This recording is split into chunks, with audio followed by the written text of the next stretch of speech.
Russia দেশ তো বিশ্বের সবচেয়ে বড় দেশ, যেহেতু আমরা সবাই জানি। দেখবেন একটা জিনিস, ঢাকা শহরে ছিনতাইকারীরা বোকায় বাঙালিরে, যে আমরা রাশিয়া আছি 2 মাস ধরে, মানে কোনো একটা মানে 2 মাসের ভিতরে কোনো একটা প্রবলেম পাইছি না তো ভাই। রাশিয়ার মানুষের পরিবেশ অনেক একটা ভালো, যেহেতু মানে কোনো বিশৃঙ্খলা নাই, তাদের কালচার, তারপরে তাদের বাড়ি, তারপরে তাদের পরিষ্কার পায়, পরিষ্কার সব দিক দিয়ে তারা এক্সপার্ট। আমরা বাঙালির কোনো তুলনাই নাই তারা ধর, মানে তারা এমন একটা পায় পরিষ্কার, তাদের কথা কি বলবো আপনাদের। আপনি একজনের কাছ থেকে কিছু কিনবেন, কোনো অনেক সৌন্দর্য জিনিস আছে। রাশিয়া বিশ্বের সবচেয়ে বড় রাষ্ট্র, এটা আমরা সবাই জানি। রাশিয়া আসবেন, এসে ঘুরে যাবেন, কারণ রাশিয়ার মনে করেন টেকা দিয়ে আপনারা আসবেন, যেহেতু আসেন ঘুরে যান।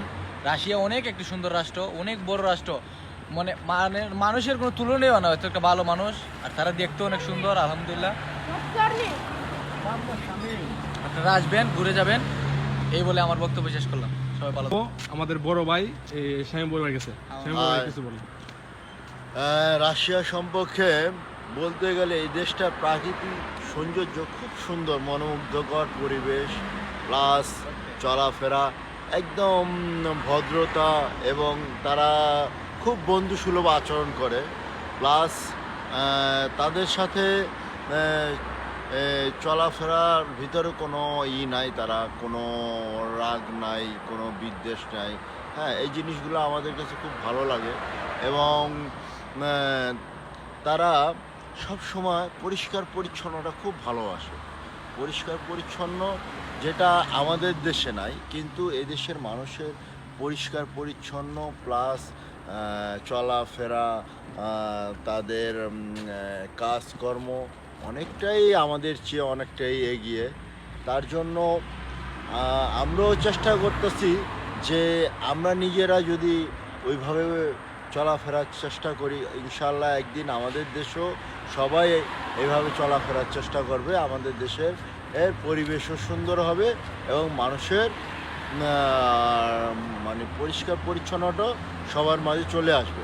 ঠিক আছে, তারপর দেখা যাচ্ছে যে এদেশে চলাফেরা খুবই একটা আনন্দদায়ক, কোনো উচ্ছৃঙ্খলতা নেই, কোনো মারামারি নেই, হানাহানি নাই।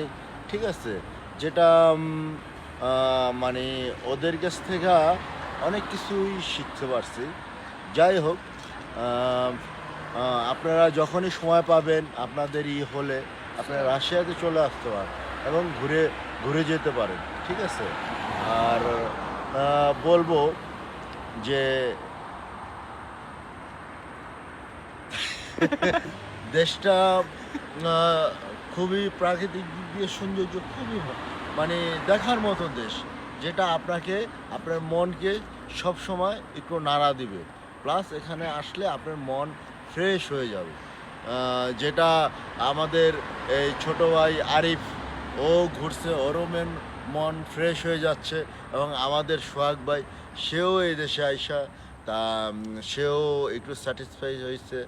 এই জন্য আপনারাও যদি আসেন তাহলে আপনাদেরও ওরকম হবে। ঠিক আছে, সোহাগ ভাইয়ের লইয়ে কিছু বলেন, বাংলাদেশের ছেলে। আর সোহাগ ভাইয়ের জন্য আমরা, যেহেতু উনি বিয়ে শাদী করেনি, তার জন্য আমরা একটা মেয়ে দেখছি, কারণ এদেশে তাকে বিয়ে শাদী করাইতে পারলে আমরাও নিজে তার পাওয়ারের অধীনে চলতে পারবো নাকি? ওকে, বাই বাই।